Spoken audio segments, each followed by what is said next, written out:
Boa noite a todos. Vamos dar continuidade ao nosso curso de resolução de exercícios. E hoje vamos aí para o nosso iniciaremos nossa quinta aula, nosso curso de resolução de exercícios, né?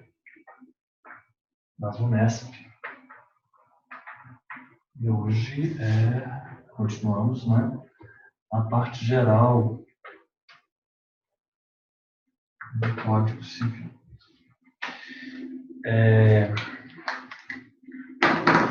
Então, nós vimos que a parte geral... Oi, pois não. Só antes da gente iniciar, você ontem não me mandou foto de quadro nenhum. Nossa, calma. Desculpa. Então, peraí. Deixa eu mandar agora para você. É porque eu mandei para o João. Nem as aulas, se puder, depois, para a gente poder ver. Uau, peraí.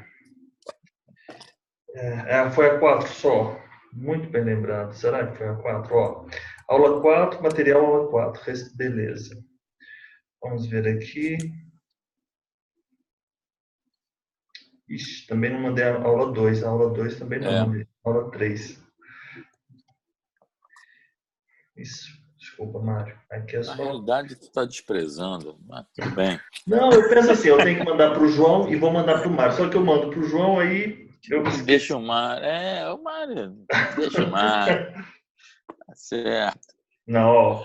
Você agora tem material aula 3, aula 3, aula 3, aula 4, que foi a aula de ontem. Vamos ver aqui se você já tem aula 2. Material aula 2, material aula 2 e material da aula 1.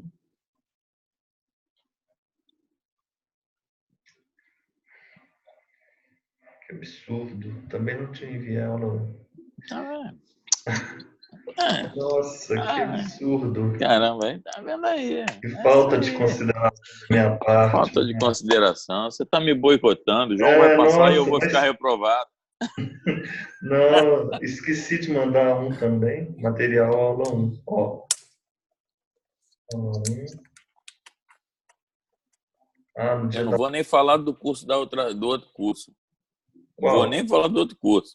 Do que a gente terminou em Ganjonês. Qual? O anterior a esse. O do módulo anterior também eu não enviei? Depois você vê. Não, depois tu checa. Não precisa esquentar a cabeça. Vou fazer o seguinte. Na hora que eu terminar essa aula, eu vou enviar todos os arquivos. Todos os arquivos de uma forma assim, nunca vista. Tá, João, que eu vou imprimir tudo. Todas as aulas. Porque nós tivemos, como é que foi? Como está sendo nosso curso? Primeira semana foram as aulas de sucessão. Depois, nós tivemos 2 semanas de direitos reais. Isso. Depois, nós tivemos uma semana... Depois das aulas de direitos reais, nós fizemos 4 encontros que foram da multipropriedade. Então, a gente já está cansado de saber aí. Mas esse material também não tem, não, porque as 2 últimas aulas, ou 3 últimas, eu não assisti. Eu tive problema, lembra? Então, depois da multipropriedade, nós fizemos as aulas de obrigações. Isso. Terminamos o bloco de obrigações, então nós temos aí 5 aulas de parte geral. Mas eu vou ministrar 6 aulas. Na verdade, eu estou um pouco atrasado, porque essas aulas, o cronograma era para ter terminado no sábado, né? Mas assim, na vida acontece aí os imprevistos, não tem problema. Mas amanhã nós temos mais uma 6ª aula, correto? Que é a que eu vou tratar da responsabilidade. Amanhã de manhã, não é isso? Amanhã de manhã, 8 horas. Tudo bem. Aí nós vamos terminar a parte geral com muitos exercícios. Eu quero tentar fazer pelo menos aí 80 exercícios. Se você puder me mandar o arquivo para imprimir. Tá. Vou mandar, sim. Então, logo eu termino. Então, amanhã, antes da aula mesmo, 7 horas Fechou. da aula, vai começar agora. E amanhã nós vamos começar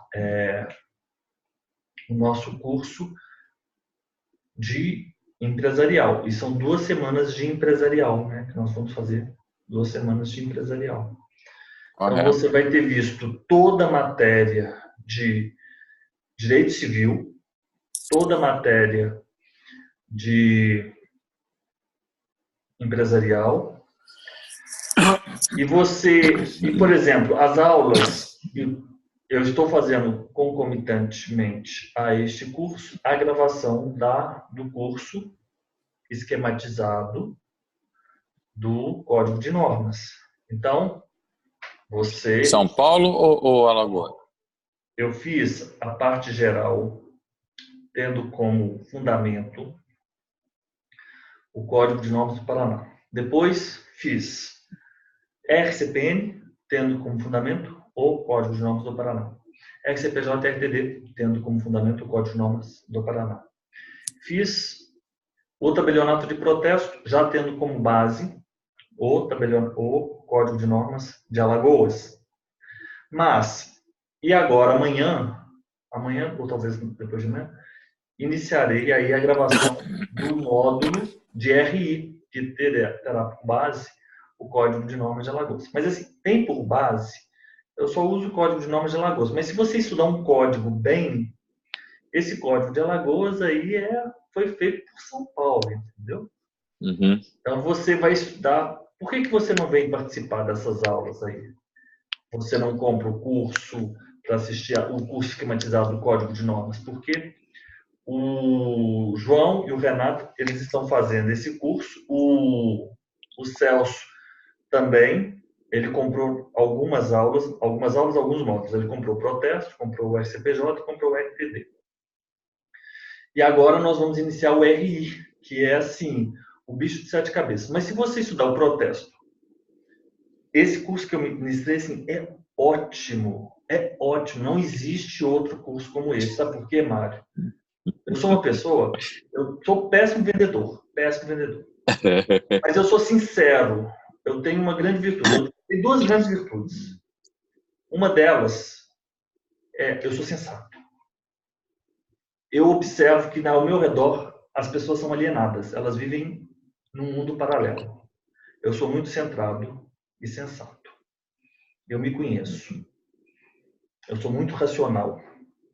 Por exemplo, se você fizer um desses cursos, você vai escutar um monte de teoria, um monte de doutrina, os professores falando, geralmente eles estão falando ali o mestrado, o conteúdo do mestrado que eles estão assistindo, mas o código de normas, a letra da lei, não tem um curso como este meu, que eu vou artigo por artigo, explico cada um dos artigos. Isso está me rendendo assim um envelhecimento precoce,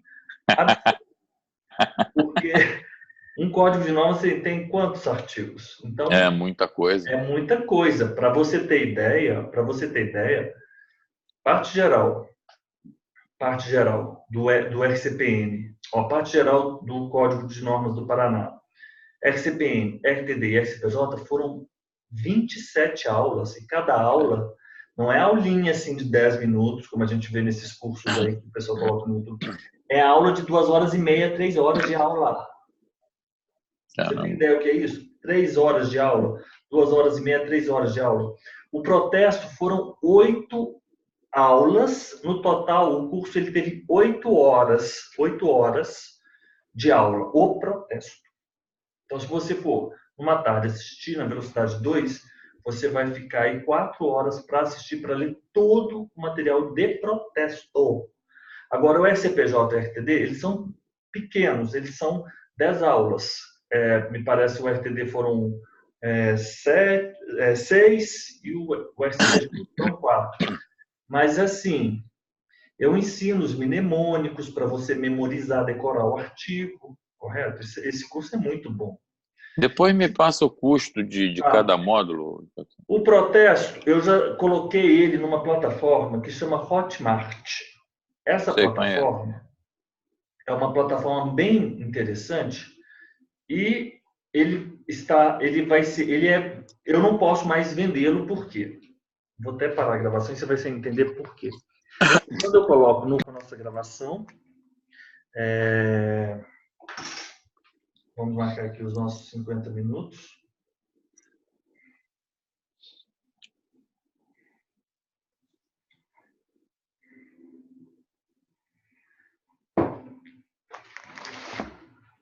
Questão 54. O Emílio emprestou certa quantia para Caio, razão pela qual firmaram um instrumento de contrato de mútuo. Em 1º de março de 2018, Caio deveria devolver integralmente o valor que Emílio lhe emprestou, apenas acrescido de correção monetária. Na data ajustada, Caio não devolveu o dinheiro emprestado em razão do agravamento de sua situação financeira. No dia 8 de março, Emílio enviou para Caio uma notificação extrajudicial solicitando que o pagamento fosse realizado no dia 15 de março, sob pena de um contrato de mútuo ser apresentado para protesto. No mesmo dia do envio, 8 de março, Caio recebeu a notificação extrajudicial e elaborou contra-notificação, também extrajudicial, reconhecendo expressamente a dívida e informando que o pagamento não foi realizado em razão de sua situação financeira. Enviou a contra-notificação para Emílio em 12 de março, sendo recebida pelo destinatário na mesma data. Diante da falta de pagamento, em 16 de março de 2018, o contrato de mútuo foi protestado. Novamente, sem notícias de pagamento, Emílio ajuizou ação de execução em face de Caio, sobrevindo decisão em 3 de abril de 2018, determinando a citação do executado. Caio, ação de execução, 3 de abril, determinando a citação do executado. Caio foi efetivamente citado de forma especial em 10 de abril de 2018. Nesse cenário, assinale a alternativa que representa o ato que interrompeu a prescrição. Então, aqui, nós vamos aqui... Isso aí, a própria contra-notificação dele reconhecendo a dívida já interrompe, né? Ó, não foi o que a gente viu da outra vez? Você tem que se dirigir ao artigo 202. A interrupção da prescrição, que somente poderá ocorrer uma vez, dar-se-á por despacho do juiz, mesmo incompetente, que ordenar a citação, se o interessado a promover, no prazo e na forma da lei processual. Por protesto, nas condições do inciso antecedente, por protesto cambial, por qualquer ato inequívoco, ainda que extrajudicial, que importe reconhecimento do direito pelo devedor. Então, eu acho que o protesto do contrato, a decisão do juiz, o envio da notificação, a citação, a contra-notificação reconhecendo. Letra E, né? Nós tínhamos feito isso já, lembra? Uma questão que... Nós tínhamos feito um parecido com Parecido, isso, que a questão seria exatamente essa. 54, letra E. Só que naquela que nós fizemos tinha a questão da solidariedade dos demais. Tinha. Então, você tem que ter em mente sempre isso. Despacho do juiz. Falei muito antes de começar a aula. Vamos colocar aqui essa parte, essas questões aqui. Esse artigo é muito... Essa seção é muito importante. Das causas que interrompem a prescrição. 202. Interrompem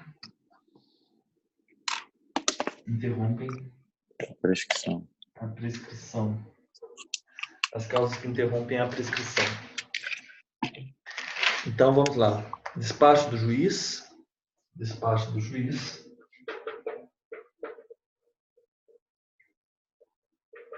Despacho do juiz. Protesto. Protesto cambial. Protesto cambial. Protesto cambial 4. Apresentação do título de crédito em juízo de inventário ou em concurso de credores. Apresentação do título de crédito. Ô, Mário, outra coisa. Desculpa só te interromper, que eu estava pensando aqui a respeito daquela conversa que nós tivemos antes. Vou até parar aqui, porque eu não quero que isso pareça... Mas agora vai dar certo. Eu encontrei o professor certo. Tá bom, obrigado. Vai sim, vai com certeza. Já está dando certo. Ó, o quarto é apresentação do título de crédito em juízo de inventário. Apresentação do título de crédito. Apresentação do título de crédito. Juízo de inventário. E o 5 é qualquer ato judicial que constitui mora o devedor. Ato judicial que constitua em mora o devedor. O 4 ainda tem também ou em concurso de credores, né? Juízo de inventário, concurso de credores. Deixa eu colocar aqui juízo de inventário. Juízo de inventário, concurso de credores. O sexto, ato inequívoco que importe o reconhecimento do direito pelo devedor. Ato inequívoco do devedor. Isso aqui é questão de prova, inclusive oral. Nas provas orais eles estão aí. Despacho, protesto cambial, apresentação, ato judicial que constitui imóvel devedor, ato inequívoco. Ato inequívoco. Ok. Então vamos adiante. Assinale a alternativa correta sobre as provas e seu meio de produção. Aí, aqui nós temos que ir no título 5º da prova, artigo 212. Eu penso o seguinte, CODOT. Salvo negócio que se impõe em forma especial, o fato jurídico pode ser provado mediante CODOT. CODOT PP. Confissão, documento, testemunha, presunção, perícia, eu penso. Dessa forma. CODOT PP. Não tem eficácia a confissão se provém de que não é capaz de dispor do direito a que se refere. Se feita a confissão por um representante, somente é eficaz nos limites em que este pode vincular o representado. A confissão é irrevogável, mas pode ser anulada se decorreu de erro, de fato ou de coação. E aí depois nós temos as disposições da escritura pública. Vamos adiante. A presunção pode ser utilizada como meio de prova?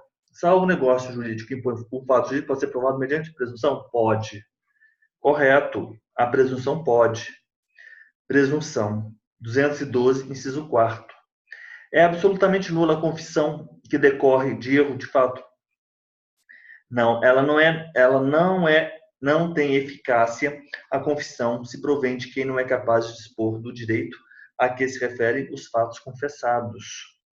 Não tem eficácia a confissão se provém de quem não é capaz de dispor do direito a que se referem os fatos confessados. Perfeito.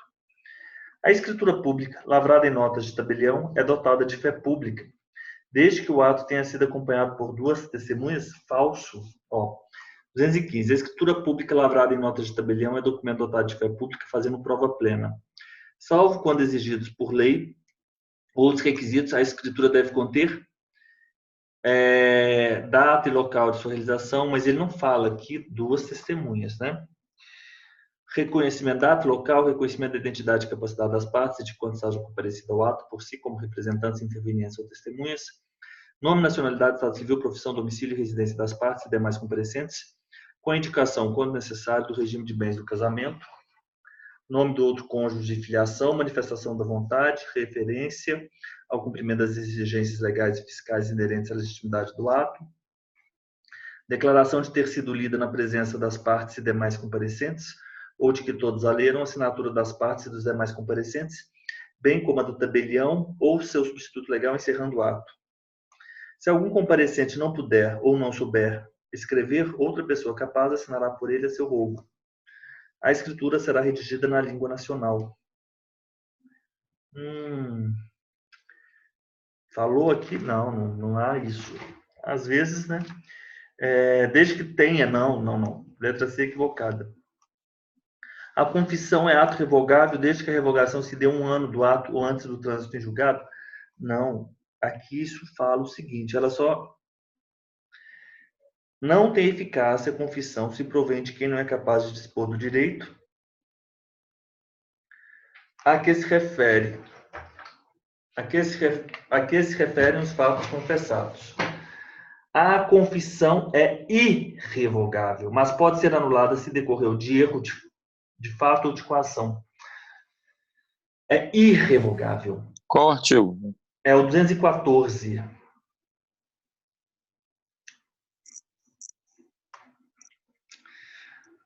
Terão a mesma força probante os traslados e as certidões extraídos por tabelião ou oficial de registro de instrumento ou documentos lançados em suas notas. Os traslados e as certidões considerar-se-ão instrumentos públicos se os originais se houverem produzido em juízo como prova de algum ato. Então, 55, letra A. Tranquilo. 55, letra A. 56.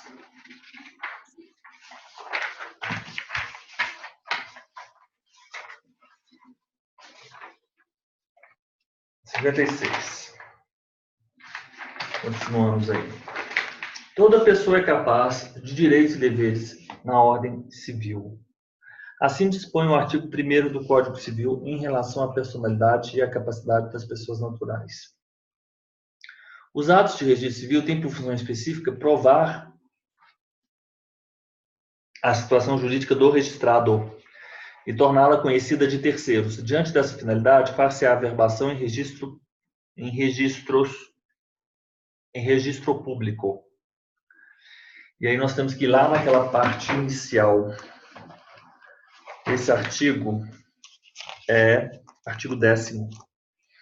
Você tem que ter em mente o seguinte: esse ato não é constitutivo, ele é declaratório, né? Porque a personalidade é o nascimento com vida, respiração, atestada pela docimacia hidrostática de Galeno, né? Acredito eu que haja outros métodos científicos até mais confiáveis que a docimacia hidrostática de Galeno.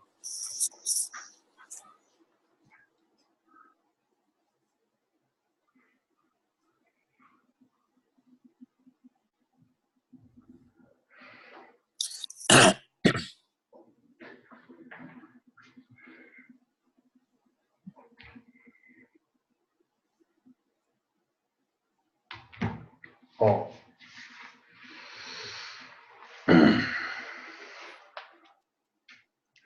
Serão registrados em registro público, artigo 9º, nascimentos, casamentos e óbitos, emancipação, interdição, sentença declaratória de ausência e de morte presumida. Nascimentos, casamentos e óbitos, emancipação, interdição, sentença declaratória, far-se-á a averbação em registro público. Das sentenças que decretarem a nulidade ou anulação do casamento, o divórcio, a separação judicial e o restabelecimento da sociedade conjugal. Das sentenças que decretarem a nulidade ou anulação do casamento, o divórcio. Dos atos judiciais e extrajudiciais que declararem ou reconhecerem a filiação. 2.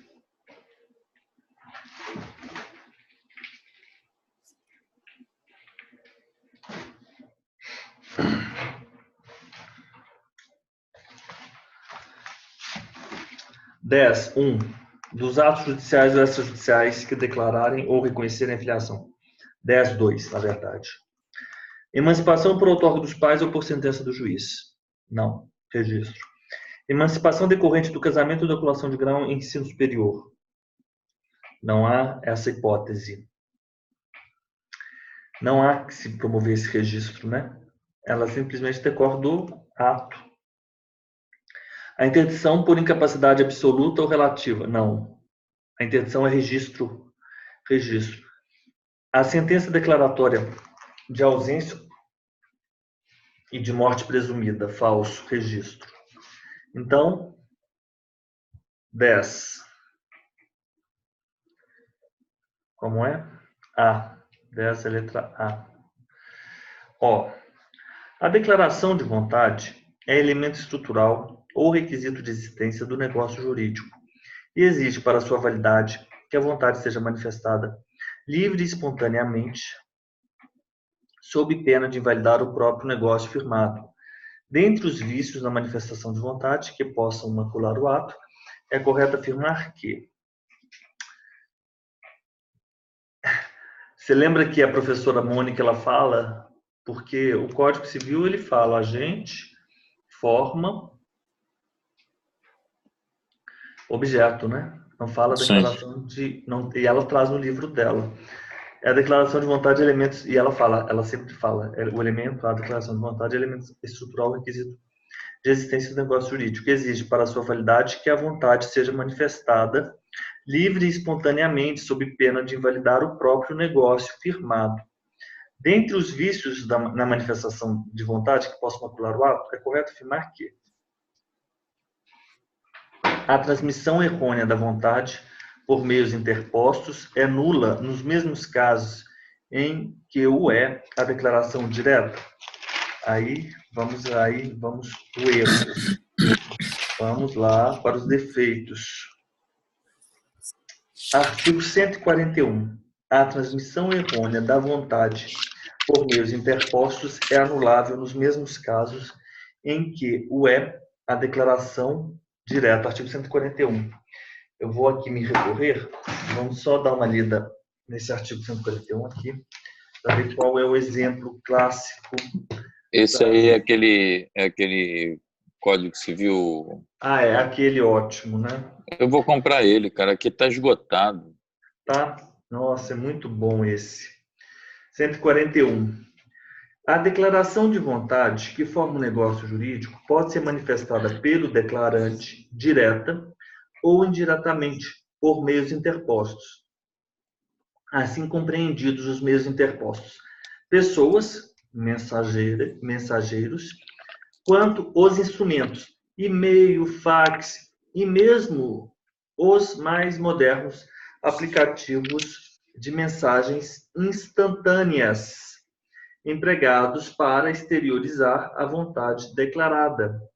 Admite o código que o erro ocorra justamente nesse processo de transmissão da declaração de vontade. É o caso do mensageiro que transmite declaração diversa daquela enviada.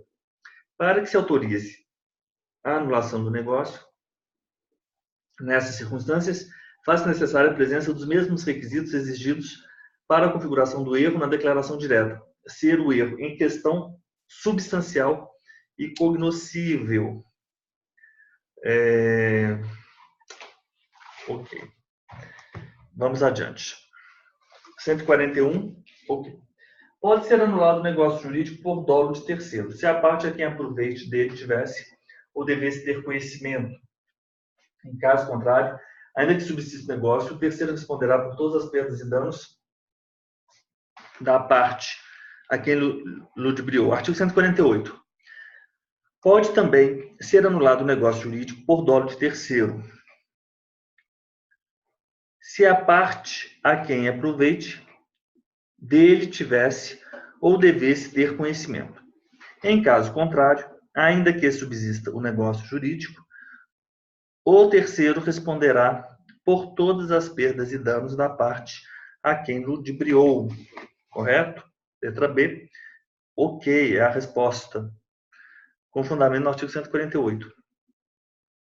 O dolo do representante legal e do representante convencional de uma das partes obriga o representado a responder civil e solidariamente por perdas e danos? Sim, mas de forma distinta. 149. O dolo do representante legal de uma das partes só obriga o representado a responder civilmente até a importância do proveito que teve. O dolo do representante legal de uma das partes só obriga o representado a responder civilmente até a importância do proveito que teve. O dolo do representante legal só obriga o representado a responder até a importância. O dolo for do representante convencional, o representado responde solidariamente com ele por perdas e danos. Então, se é o representante legal, o proveito. Até mesmo porque não teve escolha daquele representante legal, concorda? Não há ato de volição do representado, é o representante legal. Agora, no convencional, não. No convencional, há, de fato, exteriorização da vontade. Então, ele agora se vincula solidariamente ao representante por perdas e danos. É o artigo 149. A letra C é equivocada. Não vicia o negócio jurídico a coação exercida por terceiro, se dela tivesse ou devesse ter conhecimento à parte a que aproveite. Falso. Porque vicia, sim. 154. Vicia o negócio jurídico a coação exercida por terceiro, se dela tivesse ou devesse ter conhecimento, a parte a que aproveite. E esta responderá solidariamente com aquele por perdas e danos.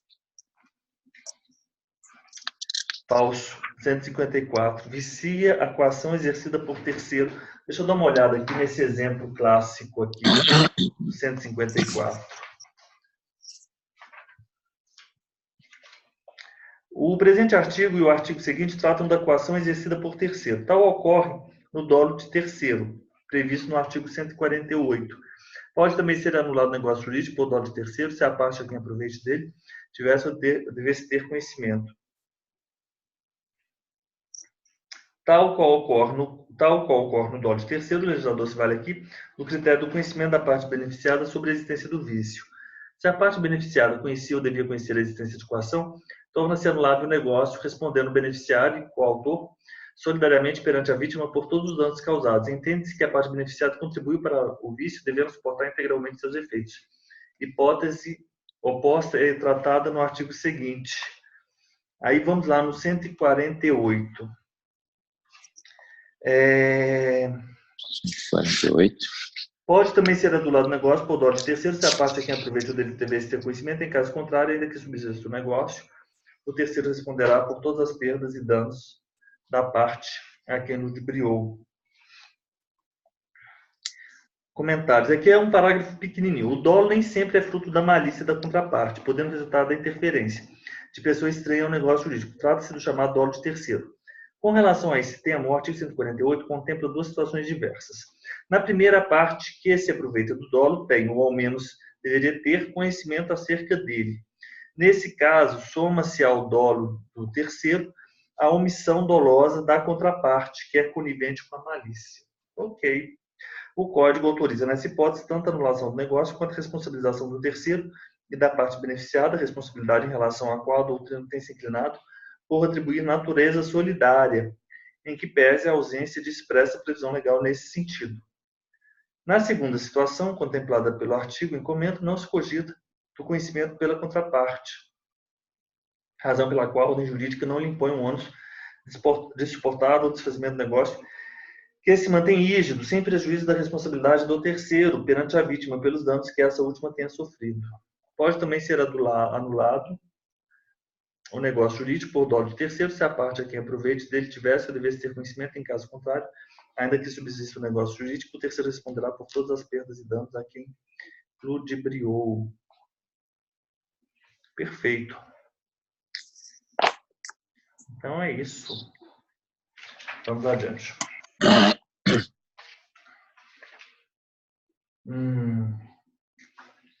Qual? Peraí, está equivocado. Ó. A coação exercida por terceiro, sim. A lesão, diferentemente do estado de perigo, não permite a revisão do contrato como forma de manutenção do negócio jurídico em razão da premente necessidade. Não, falso. A lesão. Lesão, então, falou em lesão, você já sabe. Não há o conhecimento, né? Não há que se falar no conhecimento da outra parte, mas é a desproporção das prestações. Então, falamos em desproporção das prestações, você sabe que é lesão.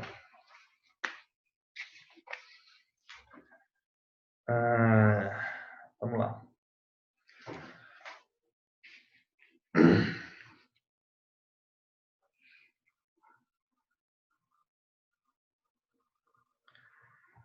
A lesão, diferentemente do estado de perigo, não permite a revisão. Não. Ocorre a lesão quando uma pessoa, sob premente necessidade ou por inexperiência, se obriga à prestação manifestamente desproporcional ao valor da prestação oposta. Parágrafo 1º. Aprecia-se a desproporção das prestações segundo os valores vigentes ao tempo em que foi celebrado o negócio jurídico. Não se decretará a anulação do negócio se for oferecido suplemento suficiente ou se a parte favorecida concordar com a redução do proveito. Artigo 157, parágrafo 2º. Artigo 157, parágrafo 2º. Letra...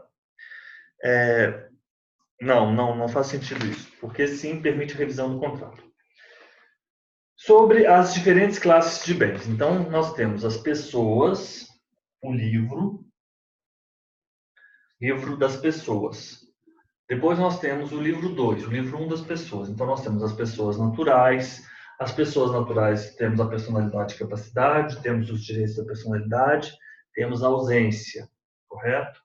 Depois, nós temos as pessoas jurídicas, nós temos disposições gerais, nós temos as associações e temos as fundações, correto?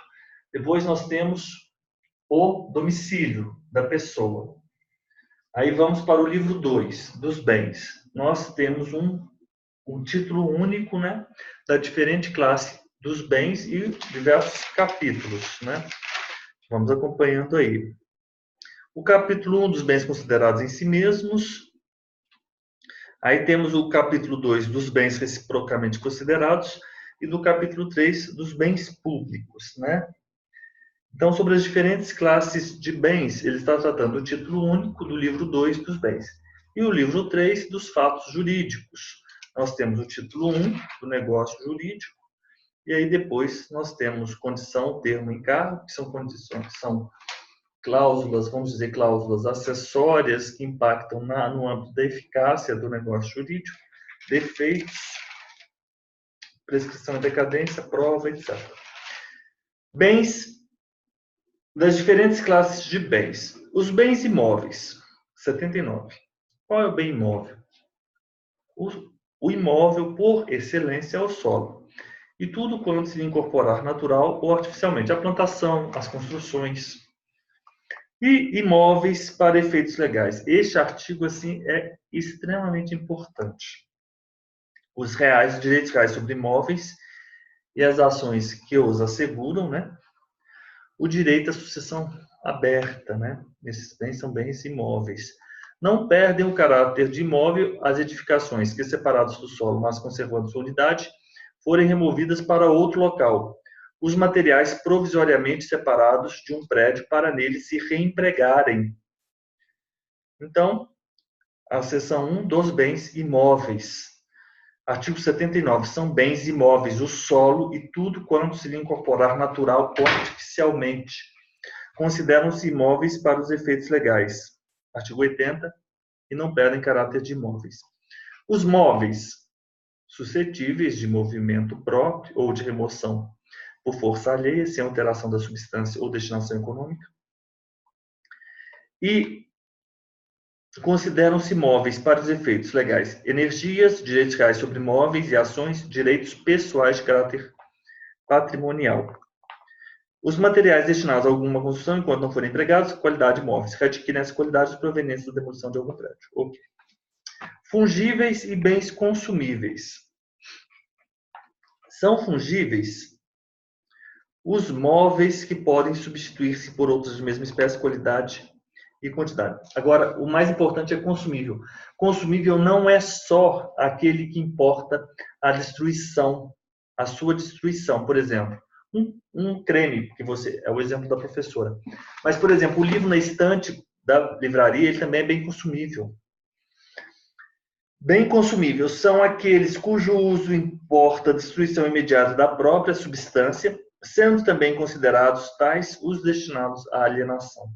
Então, você tem que sempre ter em mente que consumível são estes. E os fungíveis são os que podem substituir-se por outros de mesma espécie, qualidade e quantidade, né?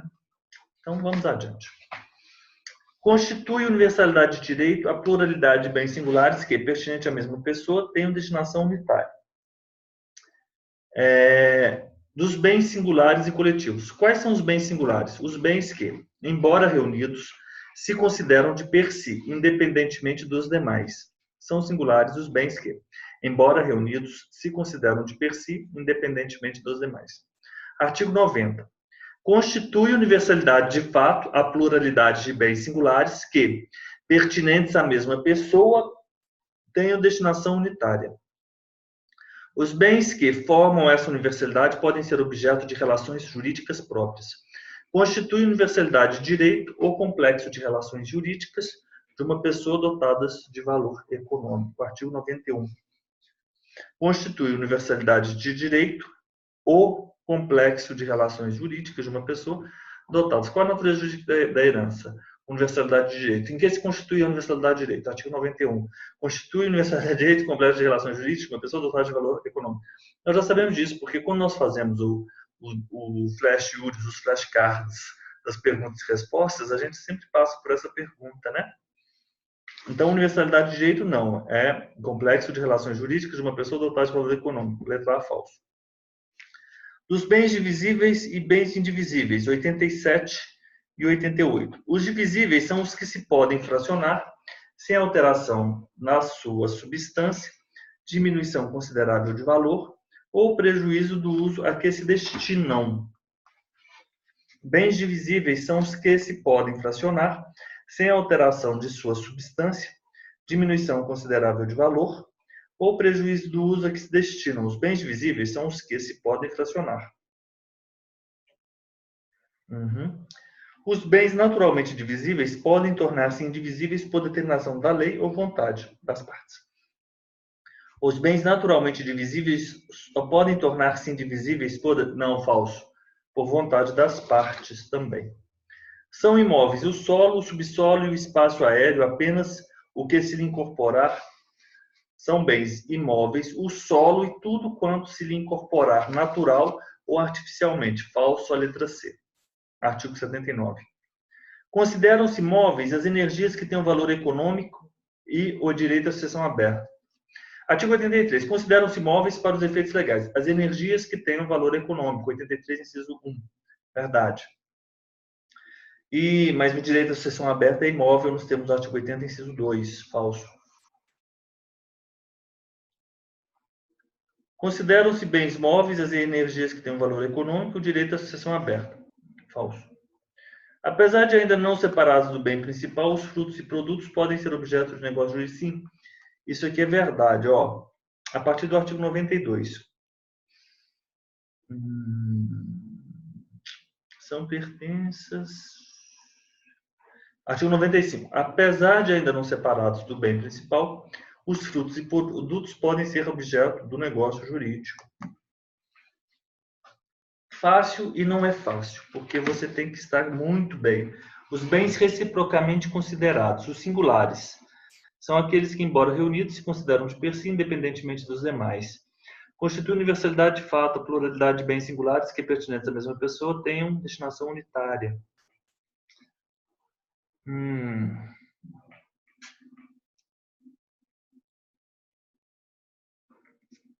Os bens que formam essa universalidade podem ser objeto de relações jurídicas próprias. Constitui universalidade de direito, complexo de relações jurídicas de uma pessoa dotada de valor econômico. O erro aí está porque na realidade não é universalidade de direito, mas sim universalidade de fato, conforme o artigo 90, né? Uma letrinha, uma palavra. Mas assim, é simples, mas a gente tem que estudar, né? Com certeza. Porque temos que estar sempre muito aí fazendo os exercícios. 59. Vamos lá para o 59. Assinale agora o domicílio. Então, nós temos as pessoas naturais, as pessoas jurídicas e o título 3 do domicílio. O domicílio da pessoa natural é o lugar onde ela estabelece sua residência com ânimo definitivo. Se, porém, a pessoa natural, a partir do artigo 70, se, porém, a pessoa natural tiver diversas residências onde alternadamente viva, considerar-se-á o domicílio seu qualquer delas. Ok. É também domicílio da pessoa natural quanto às relações concernentes à profissão, o lugar onde esta é exercida. Então, aí temos as regras. Vamos lá, qual é a pergunta? O domicílio do preso é o lugar onde foi julgada a ação penal? Falso. Porque o domicílio necessário é incapaz, artigo 76, Mário. Tem domicílio necessário, incapaz, o servidor público, militar, o marítimo e o preso.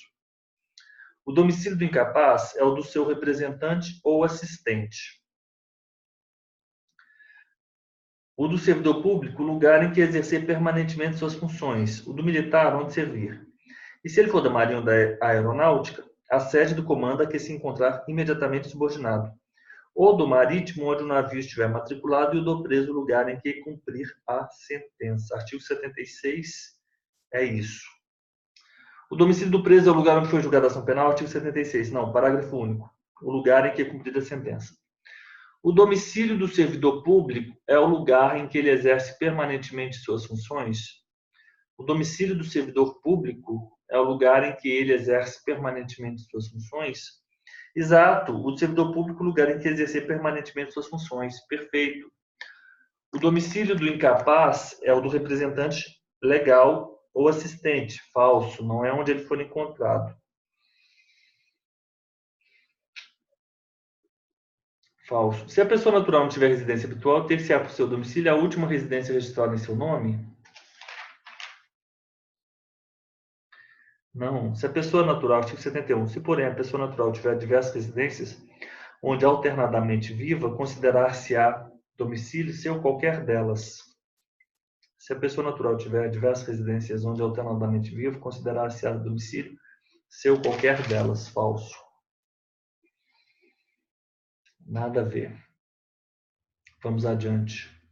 Se a pessoa natural tiver diversas residências onde alternadamente viva, considerar-se-á seu domicílio apenas o lugar? Não, não. Isso é falso. É também domicílio da pessoa natural quanto às relações concernentes à profissão, o lugar onde esta é exercida. Se a pessoa exercitar a profissão em lugares diversos, cada um deles constituirá domicílio para as relações que lhe corresponderem. Ter-se por domicílio da pessoa natural que não tem residência habitual, o lugar onde for encontrado. O sistema brasileiro ele adotou a pluralidade de domicílios. Ok.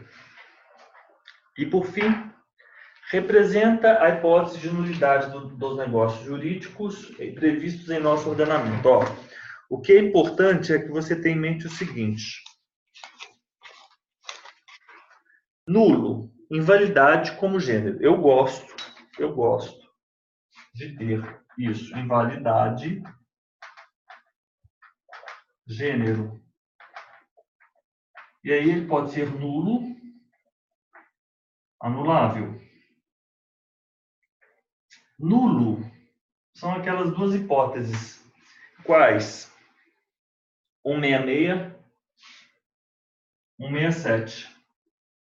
166, 167. Pronto. Pronto. 167 é a simulação. A simulação. 166. Celebrado por pessoa absolutamente incapaz. For ilícito, impossível ou indeterminável o seu objeto. Motivo determinante comum a ambas as partes, for ilícito. Não revestir a forma prescrita em lei. For preterida alguma solenidade que a lei considere essencial para a sua validade. Tiver por objetivo fraudar a lei imperativa. A lei taxativamente declarar nulo ou proibir-lhe a prática sem combinar sanção. E é nulo o negócio jurídico simulado, mas subsistirá o que se dissimulou, se válido for na substância e na forma. Simulação. Inciso 1. Aparentarem conferir ou transmitir direitos a pessoas diversas àquelas às quais realmente se confere ou transmitem, contiverem declaração, confissão, condição ou cláusula não verdadeira, os instrumentos particulares forem antedatados ou pós-datados. Agora, anulabilidade, 171. Então, nós temos lei.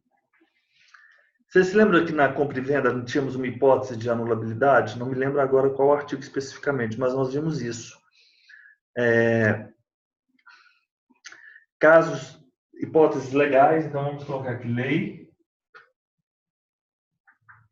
Lei. Incapacidade relativa do agente.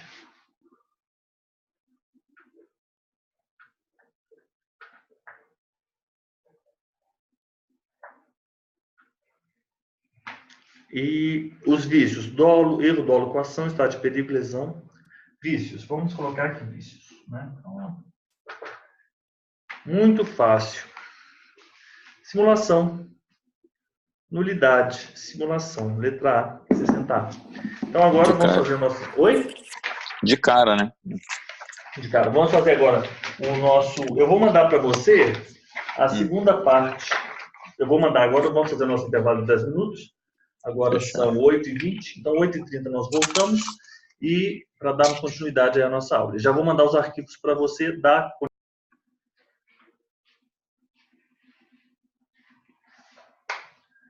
Mário, voltamos?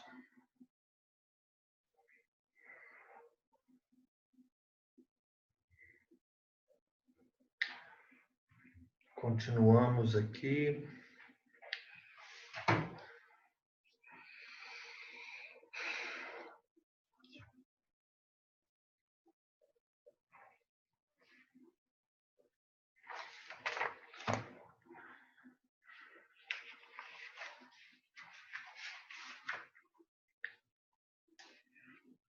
Mário, estamos juntos? Vamos parar um pouquinho. Então, indo tudo. Ótimo. Então vamos lá.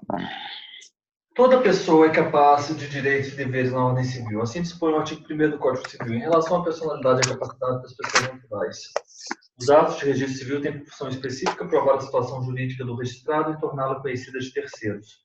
Diante dessa finalidade, faz-se a averbação em registro público. Nós já fizemos essa questão. Letra A, dos atos judiciais e extrajudiciais que declararem e reconhecerem a filiação. A partir do artigo 61 até o 100, temos várias questões repetidas, mas não tem problema não, correto?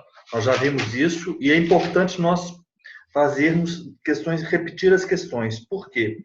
Artigo 9º, serão registrados em registro público os nascimentos, casamentos e óbitos, a emancipação por outorga dos pais ou por sentença do juiz, a interdição por incapacidade, a sentença declaratória de ausência e morte. Far-se-á averbação, sentenças que decretarem a nulidade ou anulação do casamento, divórcio, separação judicial e o restabelecimento da sociedade conjugal. Os atos judiciais e extrajudiciais que declararem ou reconhecerem a filiação. Então, emancipação por outorga dos pais e por sentença, registro. Emancipação decorrente do casamento ou da doação, não há essa situação nem no registro nem na averbação.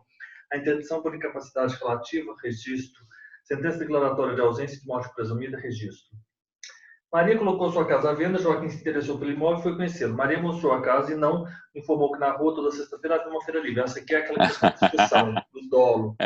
Letra E, é isso? Está eivado pelo vício do dolo negativo, podendo ser anulado no prazo máximo de 4 anos, contados da data da assinatura do contrato. Por que vago? Porque ele não perguntou, também não disse que ela omitiu propositalmente, ou que houve o dolo de não informar. Isso aí eu fiquei com as minhas ressalvas nessa resposta, mas vamos lá. Vamos lá, 62 letra E. 63. José colocou à venda o veículo automotor de sua propriedade. Esse também é outro, né? É outro problema, né? Porque... Então, Pedro propôs a José o seguinte: ele ficaria com o carro por até 30 dias. Então, se gostasse do veículo, confirmaria a José se o compraria ou não. É correto afirmar que a cláusula proposta por Pedro é uma cláusula meramente potestativa. Letra D. 63, letra D. É a meramente potestativa. Deixa eu voltar aqui na professora. Isso aí nós tínhamos visto no quadro. Mas é sempre bom nós relermos essa questão. É que a gente também ficou em dúvida com relação a essa meramente potestativa, porque pelo que você tinha visto aí, seria puramente potestativa, né? Eu, pra ser sincero, eu também achei. Não engulo isso, não, essa classificação. Acho péssima. Ela não diz nada, absolutamente nada. Eu acho que é um preciosismo jurídico inútil. Tanta questão importante a ser exigida, é um preciosismo jurídico. Vamos lá? Onde estávamos? Condição. Nas condições.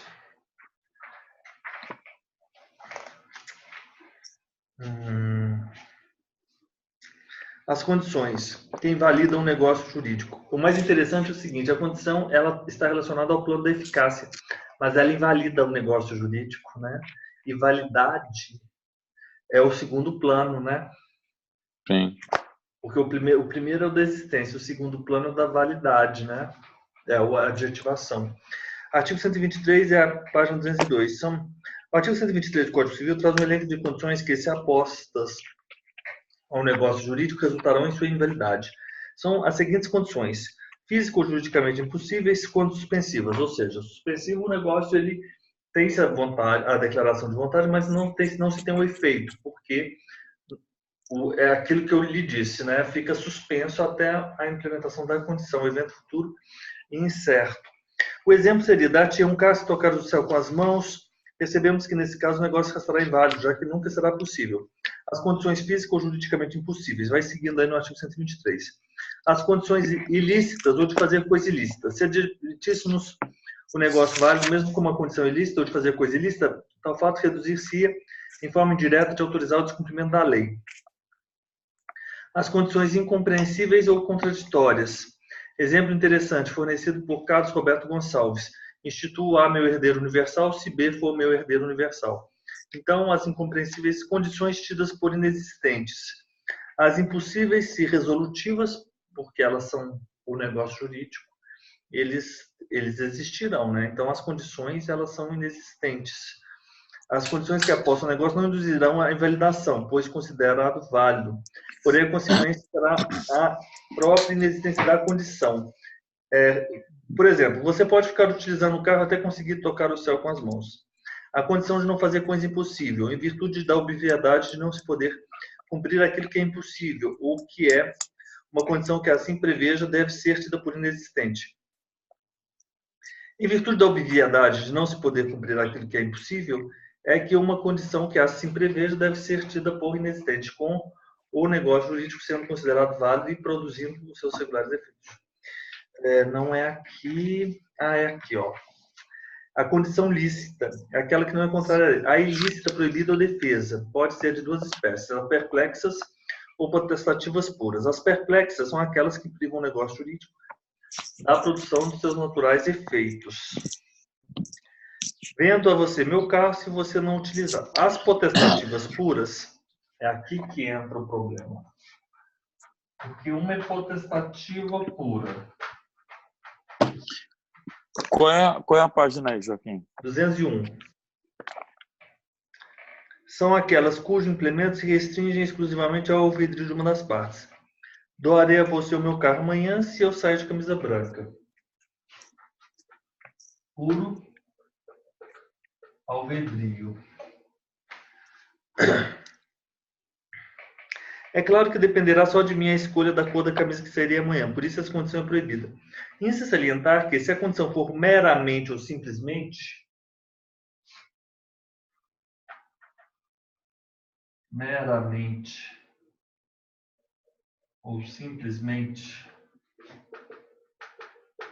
potestativa,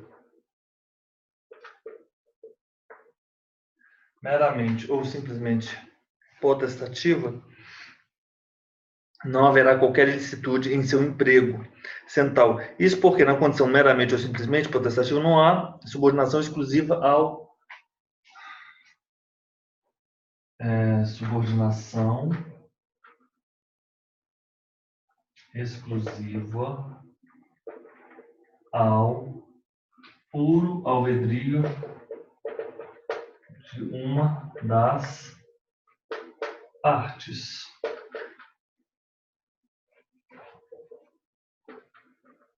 de uma das partes. Subordinação exclusiva ao puro alvedrio de uma das partes. Ok.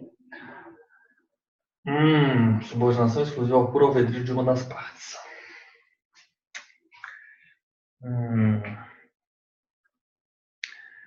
Vamos lá. E já na meramente simplesmente potestativa, dependência de uma das vontades, mas não exclusivamente. Darei o meu carro se eu passar no vestibular. Dependência da vontade, mas não exclusivamente das... Dependência da vontade, mas não exclusivamente. Dependência. Vontade,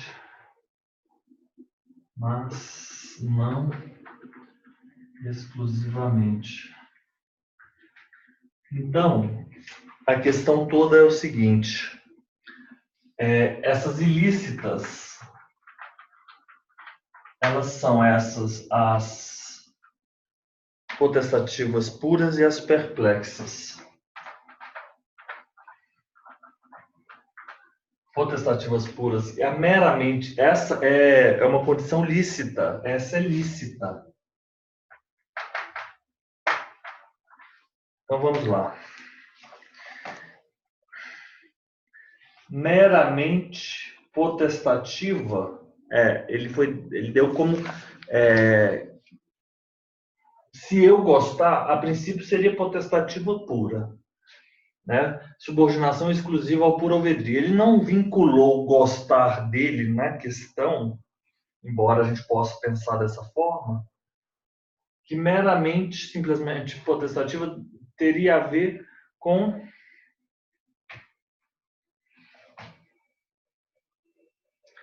o carro também proporcionar a ele uma vantagem. Concorda? Ô, Joaquim, eu acho, sinceramente, eu acho forçar bastante. Pois é. Porque ela ainda bota aqui, na hora que ela fala o seguinte, ela diz que não há subordinação exclusiva ao albedrio de uma das partes.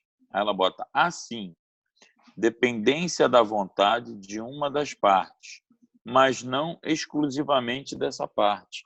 Ué, se na questão o cara diz, eu vou ficar com o carro, a não ser que ela diz que não exclusivamente dessa parte, porque na hora em que ele diz que ele vai ficar com o carro e dali a 30 dias, se ele gostar, ele compra, houve a concessão da parte que é do proprietário do carro de deixar o carro com ele durante os 30 dias.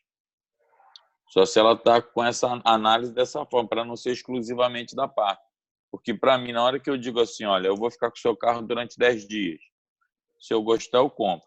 Se eu não gostar, eu te devolvo ele. É uma condição exclusiva que eu estou colocando.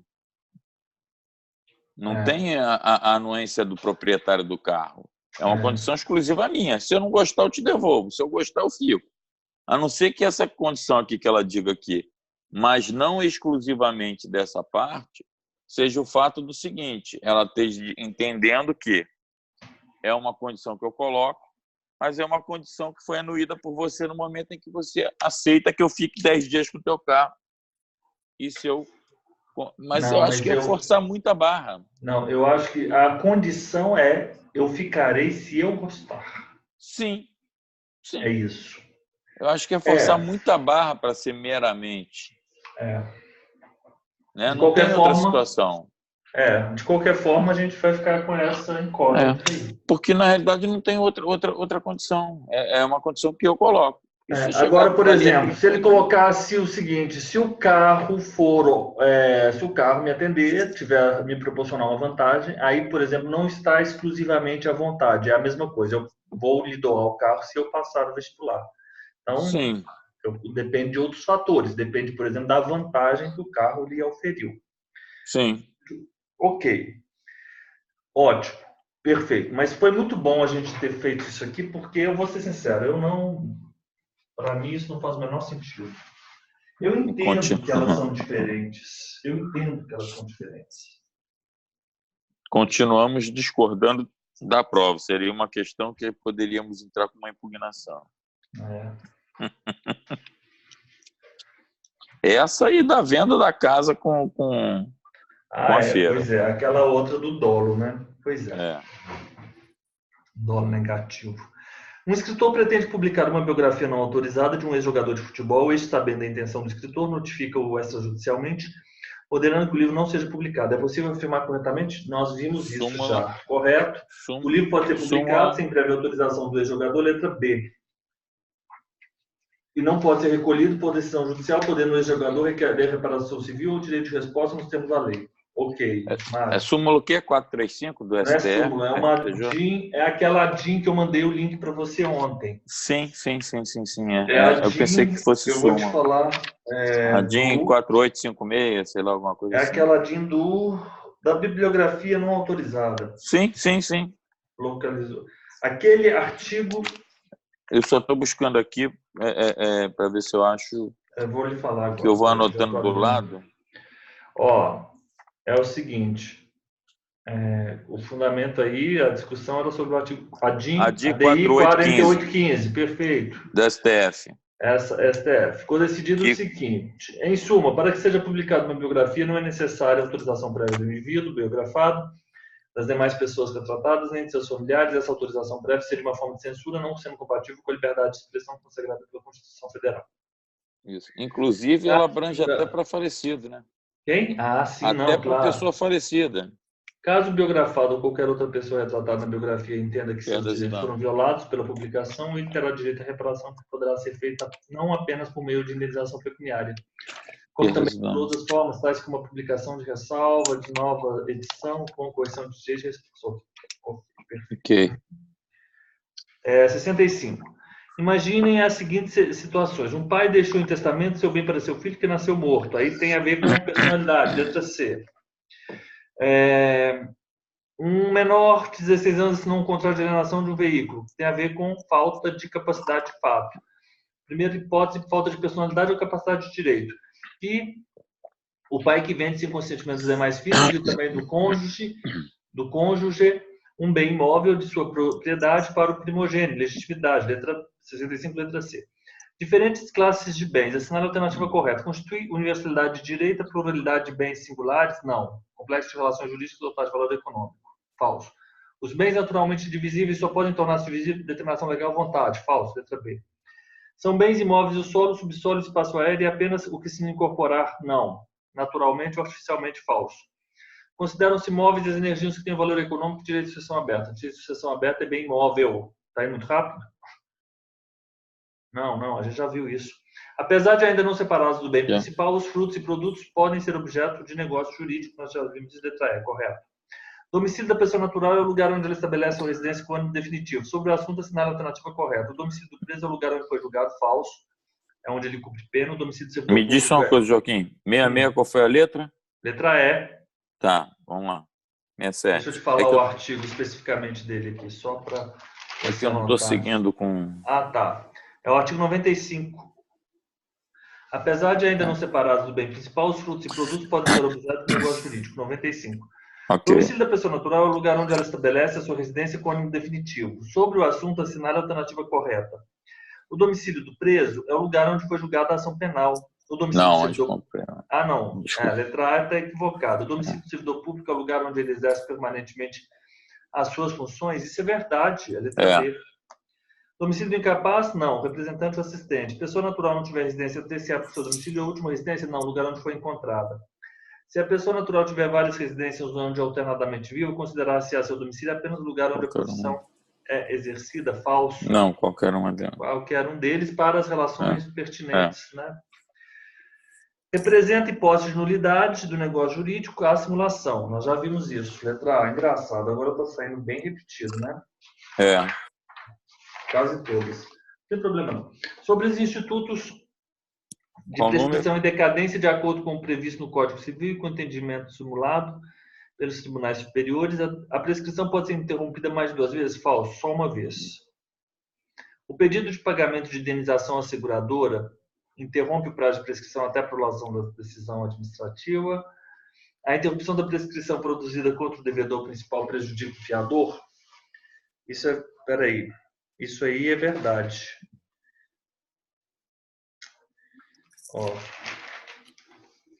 A interrupção, parágrafo 3º do artigo 204. A interrupção produzida contra o principal devedor prejudica o fiador. A interrupção da prescrição contra o devedor principal, a letra C está correta. A letra B, deixe-me ver aqui se isso aí é uma súmula, é alguma coisa, ou é súmula, vamos ver aqui.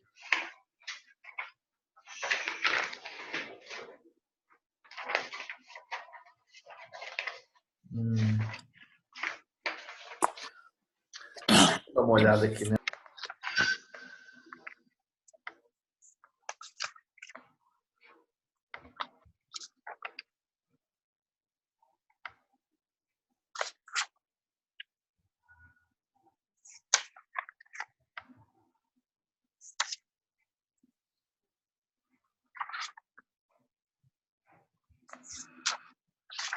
Vamos lá.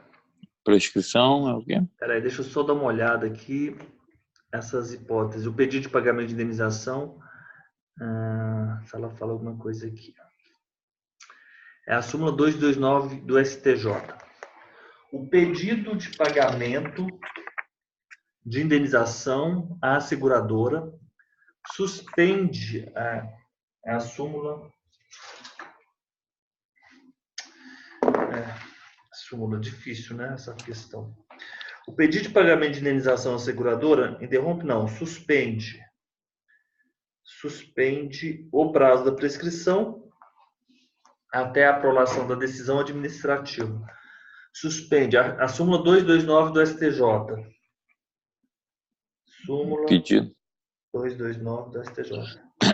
O pedido de pagamento de indenização à seguradora suspende o prazo de prescrição até a aprovação da decisão administrativa. Ou seja, a letra A, ela encontra fundamento aqui na legislação, a interrupção da prescrição 202, que ocorre apenas uma vez, 202, a letra A é 202, artigo 202. Isso é do letra... 69, né? Isso exatamente, artigo, questão 69. A prescrição pode ser interrompida uma única vez. Letra A, 202, artigo 202, caput. O pedido de pagamento de indenização na seguradora é a súmula 229 do STJ. A interrupção da prescrição produzida contra o devedor principal prejudica o fiador? A interrupção produzida contra o principal devedor prejudica o fiador? Sim, sim. Parágrafo 3º do artigo 204. O prazo decadencial referente ao pedido de anulação de alteração de contrato social é de 4 anos. Esse é artigo 45, parágrafo único do Código Civil. É 3 anos, ó. Decai em 3 anos o direito de anular a constituição das pessoas jurídicas de direito privado por defeito do ato respectivo, contado o prazo da publicação de sua inscrição no registro. Decai em 3 anos. Então, a resposta correta aí seria a letra C. 3 anos. Com fundamento no artigo 45, parágrafo único. Não. Artigo 45. Não, letra C com fundamento no 204, parágrafo 3º. Sim. É que eu estou falando da letra D. A interrupção da prescrição, esse é 204, a letra C. Parágrafo 204, parágrafo 3º. Letra D, artigo 45, parágrafo único. Sim. E, nas obrigações divisíveis, a suspensão da prescrição em favor de um dos credores solidários aproveita aos demais? Não, só se a obrigação for indivisível. É a questão da suspensão. Suspensão. Só se for. É o artigo 201. Artigo 201. Suspensa a prescrição em favor de um dos credores solidários, só aproveitam os outros se a obrigação for indivisível. Ou seja, a suspensão ela não aproveita aos outros credores, o que ocorre na interrupção. Correto? Difícil essas questões, muito difíceis. Essas questões são difíceis. 70. Com relação, na verdade, o que é difícil é que a gente precisa praticar mais, né? Com relação ao Instituto da Representação, vamos adiante. A representação pode ter origem na lei ou na manifestação da vontade? Sim, isso é verdade. Vamos lá para a representação. Decadência da prova, da invalidade dos atos ilícitos, capítulo 2, capítulo 3, capítulo 1, do título 1 do negócio jurídico, do livro 3 dos fatos. Capítulo 2, a partir do artigo 115, Mário, por favor. Os poderes de representação conferem-se por lei ou pelo interessado. A representação pode ter origem na lei ou na manifestação de vontade. Certo, correto. 115, letra A. Correto.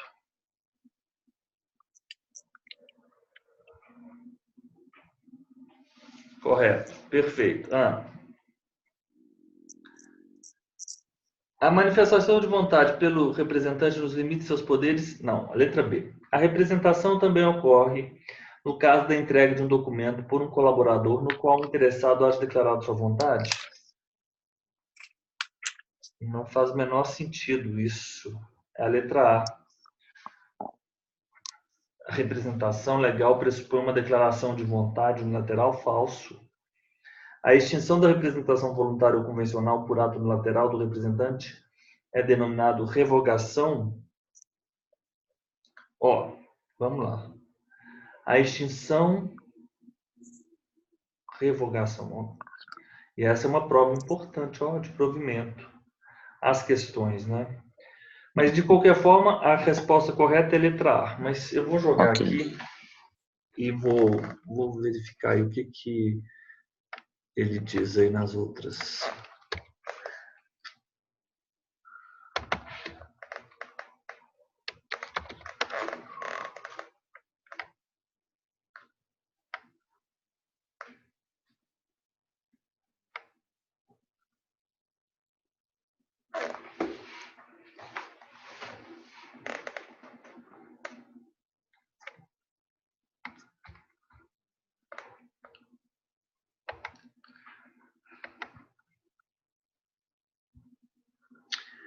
A renúncia, ou seja, o nome da extinção não é revogação, é renúncia. A extinção da representação voluntária por ato do representante.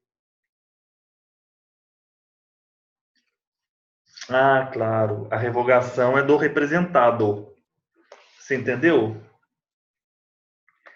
Representado, o representado revoga. Mário. Será que o Mário saiu? Caiu? Não, estou aqui, é que eu estou com o telefone Tá, no tudo bem. mudo. Estou no mudo. Tá, ó. A extinção da representação voluntária por ato do representante é renúncia. Por ato do representante.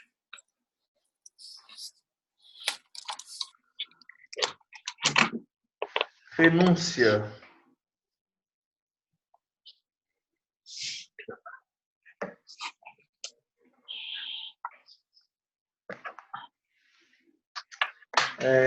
Artigo 115.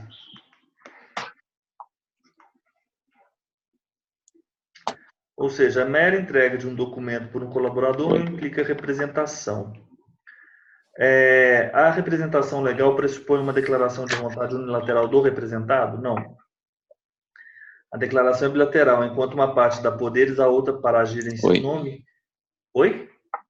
Oi, Joaquim. Pois não, tá me escutando? A tua imagem que ficou travada. Melhorou agora? Tá ouvindo? Tá. A representação legal, declaração bilateral.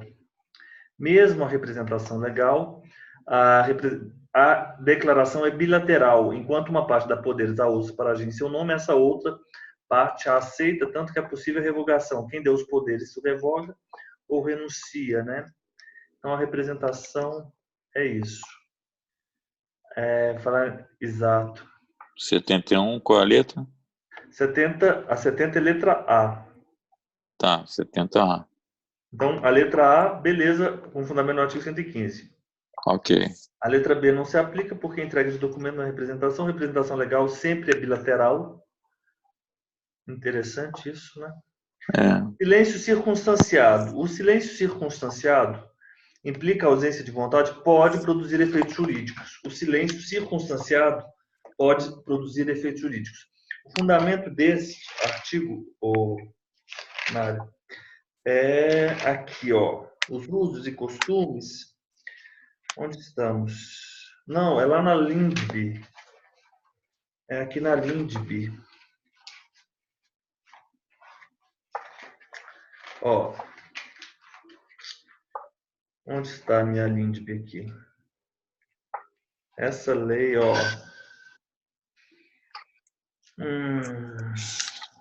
LINDB, onde está? É aquela questão do silêncio na LINDB. Do silêncio? Tem muita alteração aqui na LINDB. Tem, eu vi. A gente vai fazer uma aula sobre a LINDB. Onde estamos aqui com a questão do silêncio? Eu estava estudando essa LINDB ontem. Tá, vamos lá. Ninguém escusa quando a lei for omissa na aplicação da lei. Melhor eu ir aqui no Google, jogar na LINDB e buscar pelo silêncio. Espera aí.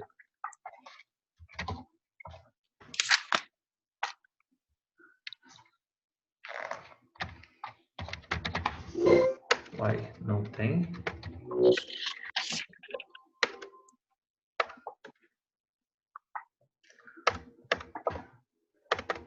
Vamos lá.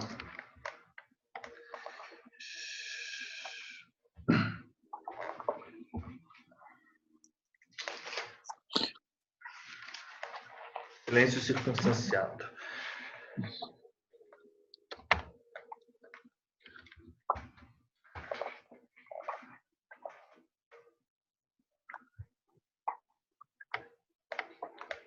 Pode produzir efeitos. Será que eu estou procurando um lugar errado? 111. É no artigo 111. O silêncio importa a anuência quando as circunstâncias ou os usos o autorizam. É claro, ó. O silêncio importa a anuência quando as circunstâncias ou os usos o autorizarem e não for necessária a declaração de vontade expressa. Silêncio circunstanciado qualificado, né? Excepcionalmente, o silêncio valerá como manifestação de vontade, podendo produzir os mesmos efeitos de uma manifestação válida de vontade. Portanto, é um silêncio capaz de gerar um ato, o negócio jurídico eficaz e válido.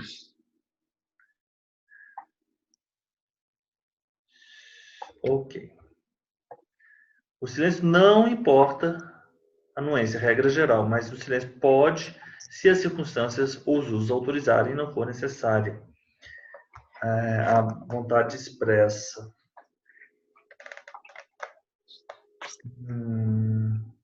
Ok. Adiante. 71, letra C. 72. Não dispondo a lei em contrário, a escritura pública é essencial à validade dos negócios jurídicos que visem a constituição, transferência ou modificação, renúncia de direitos reais sobre imóveis, quando o valor da transação for superior a 30 vezes o maior salário vigente. Tá correto, não? Espera aí. A B e a 118. C. De valor superior a 30 vezes o maior salário mínimo vigente no país, quando o valor da transação for superior a 30 vezes o maior salário mínimo vigente no país. Uau! Como aí? São essas, né? 108, né? 108. Tem que ler a letra da lei. Não dispondo a Não lei dispondo lei em contrária. contrário, a escritura é essencial à validade dos negócios jurídicos que visem a constituição, transferência, modificação ou renúncia de direitos reais sobre imóveis De valor superior de valor superior a 30 vezes o maior salário mínimo vigente no de país. valor superior a 30 vezes. Quando o valor da transação for superior, não. Sobre imóveis, é estranho, né? Mas é letra B, né? As questões quais são? Oi? As questões aí quais são? Que 72. gerou... Não, sim, mas é que eu não estou lendo aqui. Mano. Qual é o texto que causou? Ó, a letra A fala em 20 e a letra D fala em 20. Então, fora de cogitação. Sim, A letra B fala de valor superior a 30 vezes o maior salário mínimo vigente no país. sim. Igual consta no artigo 108. E a letra C fala quando o valor da transação for superior a 30 vezes o maior salário mínimo vigente no país. Então ficaria com a B. Pois é, por que ele colocou isso? Não dispor na lei em contrário, a escritura pública é essencial à validade dos negócios jurídicos que visem A constituição, transferência, modificação ou renúncia. sobre imóveis de valor superior a 30 vezes o maior salário mínimo vigente no país. Quando o valor da transação for superior a 30 vezes o maior salário mínimo. O valor não é o da transação, é o valor do imóvel. Mas Sim. muito estranho, não é estranho? 73. Para criar uma fundação, seu instituidor fará por escritura pública ou testamento, dotação especial de bens livres, especificando o fim a que se destina e declarando, se quiser, a maneira de administrá-la. Quanto às fundações, é correto afirmar que podem ser fiscalizadas pela Defensoria Pública? Não, Ministério Público. Podem constituir-se para fins de segurança alimentar e nutricional? Sim, letra B. A gente sempre fica em dúvida, né? Porque pode ser uma súmula, né? Vai saber quem está estudando aí. A letra B. Não admitem a alteração do estatuto quando criados por testamento? Ó, vamos lá para a fundação. A fundação somente poderá constituir-se para fins de assistência social, cultura, defesa e conservação do patrimônio, história artística, educação, quinto, segurança alimentar e nutricional. Alteração das... Para que se possa alterar o estatuto da fundação, é mister que a reforma seja deliberada por 2/3 dos competentes para gerir e representar a fundação, não contraria ou desvirtua o fim dessa, seja aprovado pelo órgão do MP no prazo máximo de 45 dias, fim do qual, ou no caso de o Ministério Público denegar, poderá o juiz suprir a requerimento interessado. Então, é o seguinte: a relação jurídica pela qual certas pessoas, a relação jurídica pela qual certas pessoas se obrigam diretamente perante terceiros por meio de ato praticado em seu nome produzindo efeito. Desculpa, Mário, eu passei para 74. Não admite alteração do estatuto quando criados por testamento? Falso. Devem ser instituídos com prazo de existência? Não, pelo contrário. Admitem o recebimento de lucro que se converterá em bônus entre seus administradores? Não, não, a fundação não. Filantropia, né? Não, não, não. Não. Falso. Mas a letra B está correta, mas tranquilo. A relação 74. A relação jurídica pela qual certa pessoa se obriga diretamente perante terceiro, por meio de ato praticado em seu nome, produzindo efeitos jurídicos, denomina-se relação, certa pessoa se obriga diretamente perante terceiros, por ato praticado em seu nome, produzindo efeito, denomina-se representação? Representação, né? Ou, Quais são as opções? espera aí. Encargo, cessão de débitos, cessão de direitos, corretagem, representação.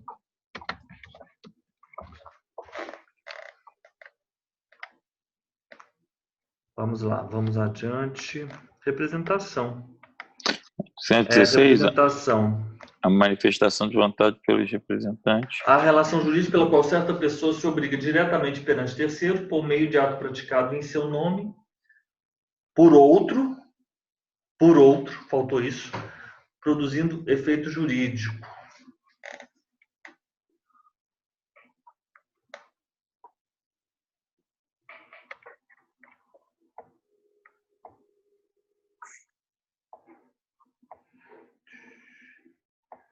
Exato, exato. A representação pode ser legal, é aquela em que a norma jurídica confere poderes para administrar bens alheios, como o pai ou mãe em relação ao filho menor, 1690, quanto ao tutor ao pupilo e curador no que concerne ao curatelado. A legal presta-se para servir aos interesses do incapaz. Nesse caso, o poder de representação decorre diretamente da lei que estabelece a extensão do âmbito da representação, os casos em que é necessário, o poder de administrar e quais as situações em que se permite dispor dos direitos do representado. A voluntária é baseada no mandato, cujo instrumento é a procuração. A figura da representação não se confunde com a do mandato. Representação, letra E. Perfeito, perfeito. 75. Considerando-se que a realização do negócio jurídico poderá ser comprovada por meio de testemunhas, assinale a alternativa correta. Estamos juntos, Mário? Vamos ver por onde anda o Mário. Estamos juntos. Ok. É porque eu fico lendo aqui na tela a legislação e aí, às vezes, eu não vejo você. Não, tranquilo. Considerando que a realização do negócio jurídico poderá ser comprovada por meio de testemunhas. 75. FAPESP, procurador. Qualquer que seja o valor do negócio jurídico, a prova testemunhal é admissível como subsidiário ou complementar da prova por escrito? Essa aqui é a prova exclusivamente testemunhal. Vamos lá. Lá na prova. Na prova.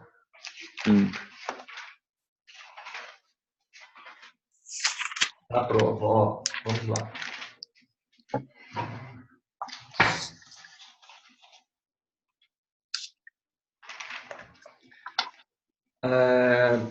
Qualquer que seja, 227, o caput foi revogado em 2015, mas continuamos com o parágrafo único.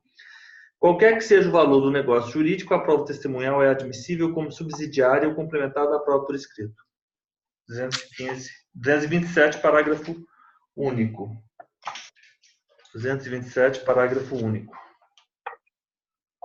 227, parágrafo único. Qual é a resposta, então? A letra A, qualquer que seja o valor do negócio jurídico, a prova testemunhal é admissível como subsidiária ou complementar da prova por escrito. Letra A, 75, okay. Letra A. A prova exclusivamente testemunhal só se admite nos negócios jurídicos? Não. Isso foi revogado. Era ou 229 ou 230. Podem ser admitidos como testemunhas de negócios jurídicos colaterais até o terceiro grau de alguma das partes por consanguinidade ou afinidade.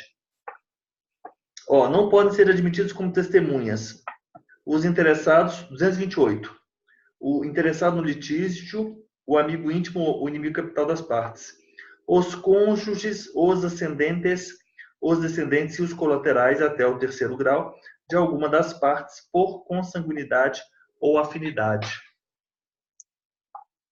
Correto? Não podem ser admitidos como testemunhas os cônjuges e os colaterais até o terceiro grau de alguma das partes.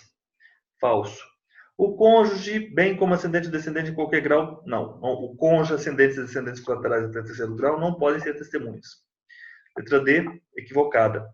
O tutor, representante legal, incapaz, pode testemunhar sobre prova de fato que só eles conheçam, desde que tenham assistido o incapaz no ato. Ó, não pode ser admitidos como testemunhas. O tutor, não, foi revogado esse 2 e 3 do 228. Tutor não é, não. Esse aqui foi interessante porque caiu essas questões. O tutor, representante legal do incapaz, por testemunhar sobre... Não, isso é falso. Só um minuto, eu vou jogar aqui no Código Civil, porque eu quero ver uma coisa. Aqui eu já estou com o Código Civil compilado. Peraí. Não, eu estou aqui no Código Civil compilado. Qual é a pergunta, Joaquim? A respeito das pessoas, considerando que a realização 75 do negócio jurídico poderá ser comprovado por meio de testemunhas, assinale a alternativa correta. Nós temos como alternativa correta o parágrafo único do artigo 227, que coincide com a assertiva da letra A. Qualquer que seja o valor do negócio jurídico, a prova testemunhal é admissível como subsidiário ou complementar da prova por escrito. Show. Eu quero só jogar aqui no Código Civil compilado, porque eu quero buscar uma informação aqui. Peraí, Ctrl F. Pode testemunhar. Peraí. De fatos que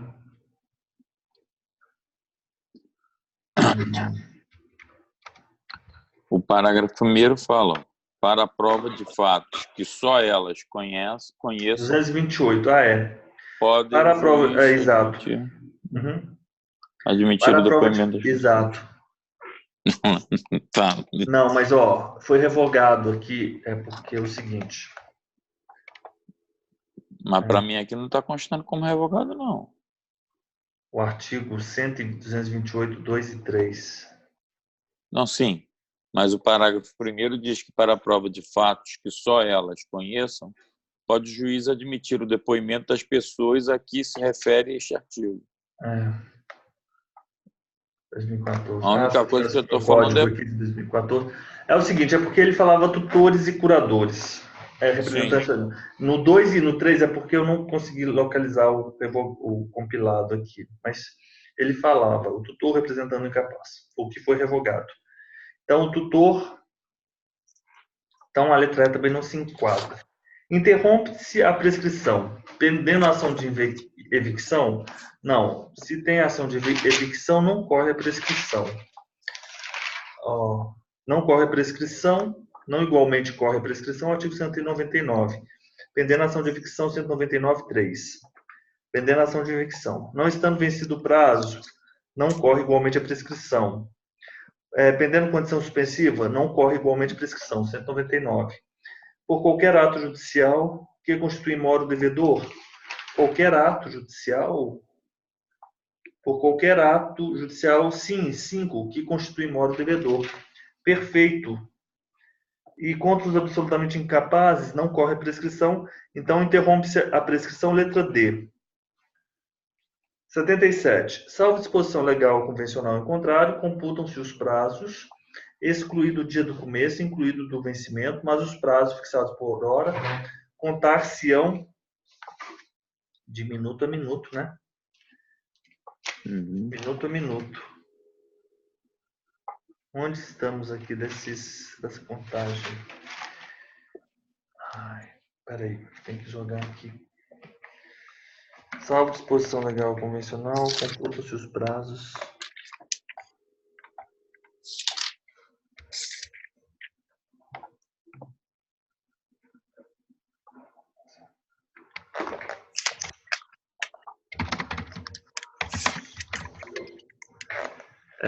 Parágrafo 4º do 132.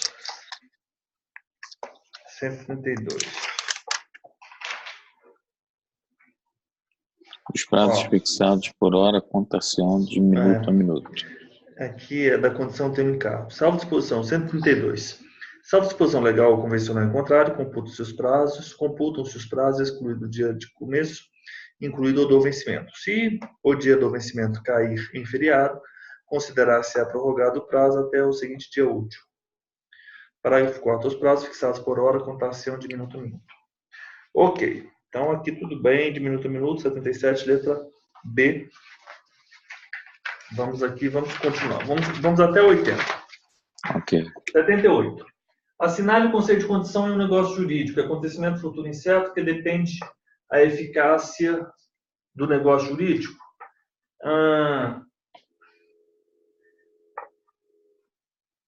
Sim, é a melhor resposta. Mas a eficácia ela pode ser imediata, né? Então, que depende ou sim ou não, né? O que eu quero dizer é o seguinte, ele pode iniciar a eficácia como ele pode encerrar a eficácia do negócio jurídico. Mas a melhor resposta é a letra A mesmo. É o momento em que começa ou se extingue a eficácia do negócio jurídico, podendo ter comunidade medida a hora, dia, o mês ou ano? Não, porque ela é incerta, senão seria termo, né? É uma cláusula acessória que se estabelece uma liberalidade para cumprimento? Não, porque as potestativas puras, elas são ilícitas, né? É a prática de uma liberalidade subordinada ao ônus, nada a ver.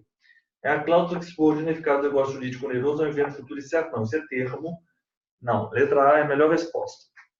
É o acontecimento futuro incerto de que depende a eficácia do negócio jurídico. É porque é estranho você dizer essa hipótese quando ela é resolutiva, porque o negócio já é eficaz. Então, você não fala de que depende a eficácia? Não, o negócio já é eficaz desde a celebração, desde a vontade, né? Ok. 79. Na situação de um negócio jurídico celebrado com o intuito de alterar o quadro societário de sociedade empresária por meio de falsificação de assinatura de sócio, sendo que o próprio sócio prejudicado pelo falso tem por escritura pública concedido ampla, geral e revogável quitação, a fim de ratificá-lo, esse negócio pode ser considerado situação de um negócio jurídico celebrado com o intuito de alterar o quadro societário. É o 45, parágrafo único. Vamos dar uma olhada se tem fundamento no 45. Decai em 3 anos o direito de anular a constituição das pessoas jurídicas de direito privado por defeito do ato respectivo contado. Não. Um negócio jurídico celebrado com o intuito de alterar o quadro societário, sociedade empresarial, por meio de falsificação de assinaturas de negócio. Não, sendo que o próprio sócio prejudicado pelo falso tem por escritura pública concedido amplo, geral e revogável quitação a fim de ratificá-lo, esse negócio jurídico pode ser... Não, esse negócio jurídico não pode ser nulo, esse negócio jurídico não pode ser convalidado. Porque lá no 67, vamos lá. Vamos lá no 67. É nulo o negócio jurídico simulado, mas é porque... aparentarem conferir, tiver declaração, confissão, condição ou cláusula não verdadeira. Esse negócio é simulado e, portanto, ele é nulo e, portanto, ele não pode ser confirmado. Então, é nulo. Mas, de qualquer forma, vamos conferir aqui. 79, letra D.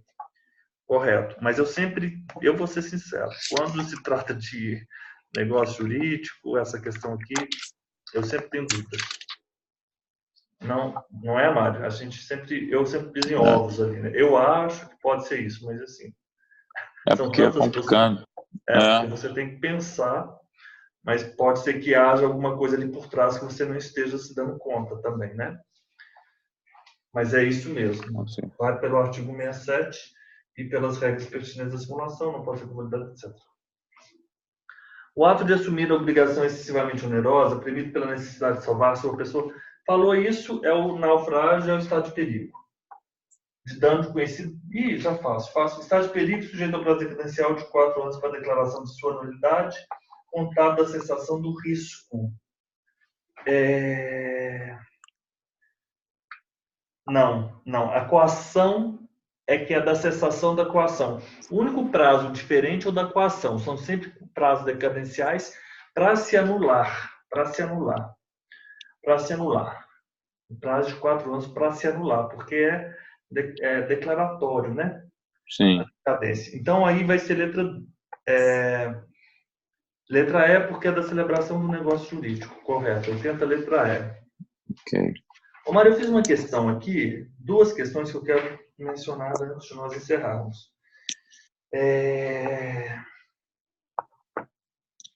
Onde eu fiz?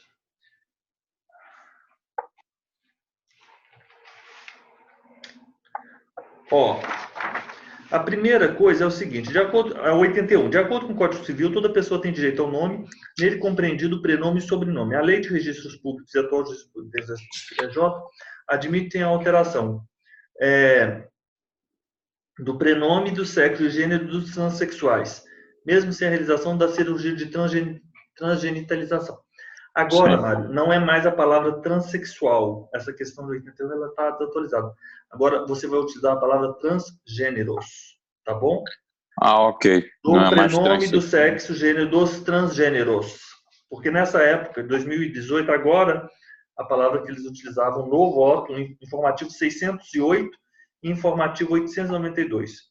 892. Informativo 608 era a palavra transexuais. Informativo 892, transgêneros. Agora eu quero chamar a atenção para uma coisa seguinte. O fato de você ter um prazo decadencial para anular o negócio jurídico, ele não se confunde com o prazo prescricional da reparação civil. Então, por exemplo, olha só, a questão 85. Para salvar a vida de seu marido, tudo bem? Ok. Estamos juntos? A Marta assumiu perante Pedro obrigação excessivamente onerosa em outubro de 2013. Em janeiro de 2018, a Marta decide processar Pedro para reaver o valor que pagou. É diferente você dizer. Você dizer anular o negócio jurídico é prazo decadencial de 4 anos. Mas para você reaver o que você pagou, o prazo prescricional ele é de 3 anos e é o prazo do enriquecimento sem causa. Olha que loucura. Caramba. Tanto é que essa questão 85, a resposta dela é D. Ó, para salvar a vida de seu marido, Marta assumiu perante Pedro obrigação excessivamente onerosa em outubro de 2013. Em janeiro de 2018, 2013. Então tivemos 2014, 2015, 2016, 2017 2018. e ou seja, 2018 de janeiro, vamos colocar aí 1º de janeiro. Mas 4 assim, anos. 4 anos e outubro, novembro, dezembro, 4 anos e 2 meses, né? Nós sabemos que o prazo é decadencial. O direito de Marta cobrar o valor pago excessivamente em razão do vício está prescrito. Mas olha só, Marta assume perante obrigação excessivamente onerosa. 2013, 2014, 2015, 2016, 2017. Mas aí eles colocam, Marta decaiu o direito de reaver o valor pago? Também. Mas a resposta que foi, o direito de cobrar o valor pago excessivamente em razão do vício de vontade, conhecido como estado de perigo, está prescrito. Porque prescreveu em 3 anos. 3 anos. Peraí, deixa eu só fazer uma coisa aqui no quadro, antes de encerrarmos a aula. Foi qual ano? Foi outubro de 2013. Outubro de 2013. Então vamos lá. 2014, 2015, 2016, 2017, 2018. Então, 4 anos. De fato, Marta decaiu o direito de reaver o valor pago. Você não pode falar isso, porque esse não é. Isso aí é prescrição. Isso é equivocado. O erro está nessa expressão. Marta decaiu do direito de reaver, não. Marta decaiu do direito de reaver o valor pago? Marta decaiu do direito, não. O direito de Marta de cobrar o valor excessivamente pago, conhecido como estado de perigo, está prescrito e o direito dela de ter anulado o negócio jurídico decaiu. Então, o direito de cobrar de reaver. Prescrever. Você está entendendo o que eu estou querendo dizer? Direito de reaver, prescrição. Tem a ver com cobrança. Né? Onde está a minha cara? Aqui é direito de reaver, tem a ver com cobrança. E o outro é direito de anular. Uhum. Aí é decadência.